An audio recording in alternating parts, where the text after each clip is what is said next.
Department కి transfer చేశారు విషయాన్ని తెలుసా? పేరెంట్ డిపార్ట్మెంట్ కి ట్రాన్స్ఫర్ చేశారు. నేను దాని మీద హైకోర్టులో ఛాలెంజ్ చేశాను. శిక్ష కాదన్నా, పేరెంట్ డిపార్ట్మెంట్ కి ఎందుకు పంపించేది? ఇదేంత ఇంటించి అల్లుడా? వెంకటేశ్వర స్వామి దగ్గర డబ్బు తినేస్తే తీసుకొని నువ్వు పేరెంట్ డిపార్ట్మెంట్ పంపించి అంటే ఇవన్నీ ఎందుకు చెప్తున్నా అంటే ఈరోజు ఏబిఎన్ ద్వారా శ్రీవారి భక్తులకు అందరికీ తెలియాల్సిన అవసరం ఉంది. వీళ్ళు భగవంతుడి పట్ల ఎంత దుర్మార్గంగా వ్యవహరించారో.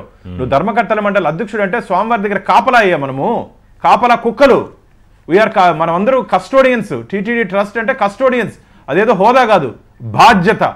వెంకటేశ్వర స్వామి పవిత్రత, అక్కడ ఉంటే భక్తుల భరోసా, భక్తులకి భరోసా ఇవ్వాల్సిన బాధ్యత మన మీద ఉంది.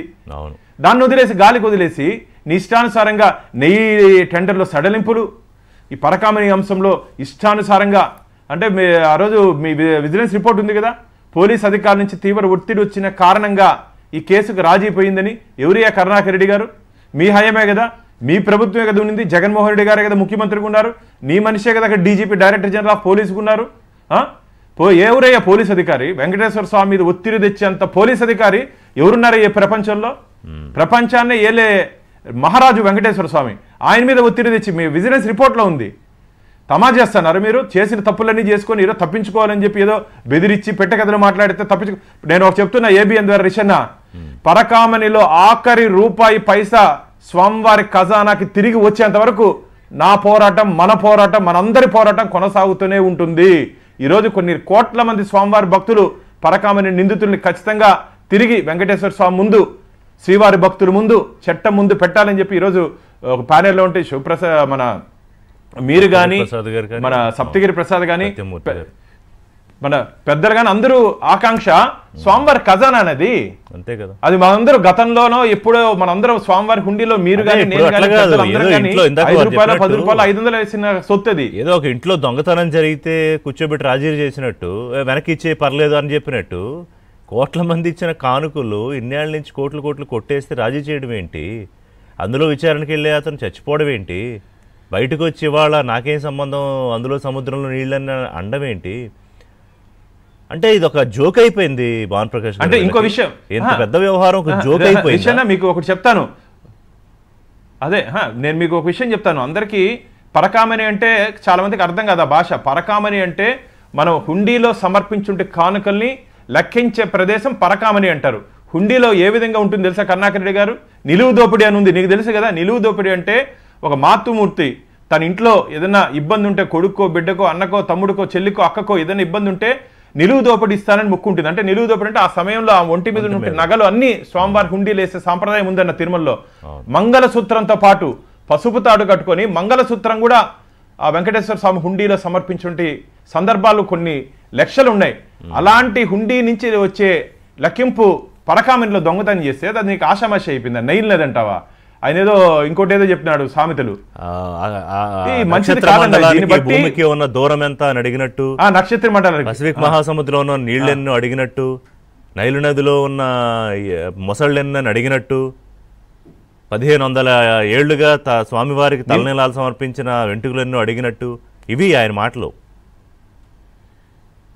నీ బాధ్యత కరుణాకర్ రెడ్డి గారు, నీ బాధ్యత.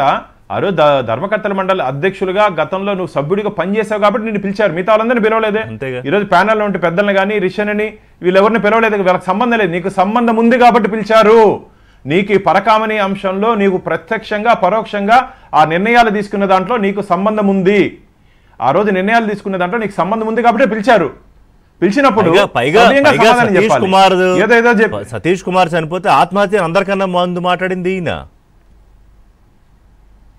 అదే అందుకనే పిలిచారు. ఈరోజు డీజీ ఇంటెలిజెన్స్ కోర్టు కూడా చాలా సీరియస్గా తీసుకున్నదన్న దీన్ని. సిబిసిఐడి డీజీ స్థాయి అధికారిని ఇన్వెస్టిగేషన్ టీంలో ఉండమని చెప్పింది. అలాగే ఐసీబీ డీజీ స్థాయి అధికారిని ఆ ప్రాపర్టీస్ మీద ఇన్వెస్టిగేట్ చేయమని చెప్పింది. కాబట్టి ఎవరు తప్పించుకునే అవకాశం లేదు. చిన్న ఇంకిత జ్ఞానం అన్న, చిన్న ఇంకిత జ్ఞానం. ఇది భగవంతుడి దగ్గర దొంగలించిన వాడిని ఏ విధంగా మీరు లోకాయతర రాజీ చేస్తారు? 409 సెక్షన్ పెట్టకండి. ఇవన్నీ కరుణాకర్ రెడ్డి ఆ రోజు అడుగుంటే, ఈరోజు మనం ఏమేమి మాట్లాడుకుంటానో ఇవన్నీ ఆయన కానీ బోర్డులో ప్రశ్నించుంటే నీకు దేవుడి మీద నమ్మకం, భగవంతుడి మీద విశ్వాసం ఉందని చెప్పి అందరూ నమ్ముంటాం. ఆ రోజు ఏం ప్రశ్నించకుండా గాలికి వదిలేసి మౌనం కూర్చొని పరకామణిలో పంపకాలన్నీ పూర్తయిన తర్వాత ఎవరెవరు పంచుకున్నారో మేము ఈరోజు విచారణ బయట పెట్టాలని చెప్పి ప్రభుత్వం కానీ టీటీడీ కానీ మేమందరూ ప్రయత్నం చేస్తుంటే మొన్న జరిగినటువంటి ధర్మకర్తల మండలిలో మేము నిర్ణయం తీసుకున్నామన్నా. ఆ రోజు ఎవరెవరు నిర్ణయం తీసుకున్నారో వాళ్ళ మీద అన్ని క్రిమినల్ కేసులు పెట్టమని చెప్పి, క్రిమినల్ కేసులు. భవిష్యత్తులో తిరుమల తిరుపతి దేవస్థానాలు ఇలాంటి సంఘటనలు జరగకుండా ఉండాలంటే ఆ రోజు ఎవరెవరు ఈ బోర్డు తీర్మానంలో ఎవరెవరు ఉన్నారో, ఎవరెవరు సంతకాలు పెట్టారో అందరి మీద క్రిమినల్ కేసులు పెట్టాలి. ఎందుకంటే స్వామివారి సొత్తు ఒక్కసారి హుండీలో డబ్బు పడిన తర్వాత దానికి యజమాని వెంకటేశ్వర స్వామి. స్వామివారికి సమాధానం చెప్పాల్సిన బాధ్యత మన మీద ఉంది.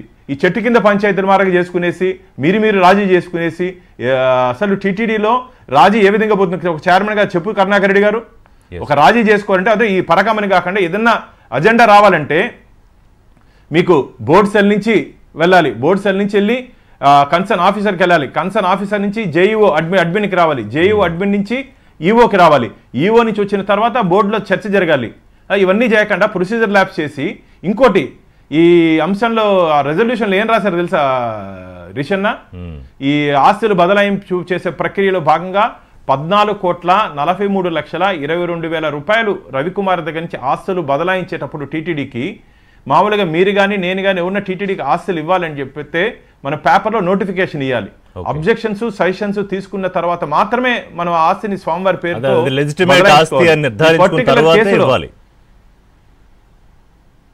ఈ పర్టికులర్ కేసులో ఏం చెప్పారు తెలుసా వాళ్ళు? మాకు టైము లేని కారణంగా పేపర్ నోటిఫికేషన్ ఇవ్వలేదు, ఈ ఒక్కసారికి మేము దీన్ని అనుమతిస్తున్నాము. ఏమయ్యా వెంకటేశ్వర స్వామి అప్పుల్లో ఉన్నాడా? టీటీడీ ఏమైనా అప్పుల్లో ఉందా? ఏముందుకు అంత తొందర? టైము లేకుండా మీరు బోర్డులో అంత ఎమర్జెన్సీగా తీర్మానం చేయాల్సిన అవసరం ఏముంది? ఇంకో గమ్మత్తు దీంట్లో తెలుసానా? రవికుమార్ అనే వ్యక్తి ఎవరైతే దేవుడికి దేవుడికి ఆశలు రాయిస్తానని చెప్పాడో అతను 19/5/2023 టీటీడీకి లెటర్ ఇచ్చాడు అఫీషియల్. ఇవన్నీ నా దగ్గర ఉన్నాయి లెటర్స్. నేనేమో కరుణాకర్ రెడ్డి గాలి మాట్లాడట్లా. 19/5/2023 నేను టీటీడీకి ఆస్తులు రాయిస్తానని చెప్తే మీటింగ్ ఎప్పుడు జరిగింది తెలుసా? 18/6/2023. ఒక నెల సమయం ఉంది. ఒక నెల సమయంలో మీరు పేపర్ నోటిఫికేషన్ ఎందుకు ఇవ్వలేదు? ఇవన్నీ గమనిస్తా ఉంటే వీరందరూ కలిసి ఆ రోజు ఉన్నట్టు కొందరు టీటీడీలో ఉన్నట్టు కొందరు పెద్దల దగ్గర నుంచి తాడేపల్లి ప్యాలెస్ నుండి కొందరు పెద్దల వరకు ఈ పరకామణి అంశంలో ఖచ్చితంగా వీళ్ళందరికీ సంబంధాలు ఉన్నాయి. అవన్నీ తొందరలోనే ఎంక్వైరీలో బయట పడుతుంది. ఆ వెంకటేశ్వర స్వామి ఖచ్చితంగా ఇప్పుడు ఈ విషయం మీద మాట్లాడుతున్నా రాస్తున్నాం అన్నయ్య అందరినీ తిడతాడులేండి. కూటమి ప్రభుత్వాన్ని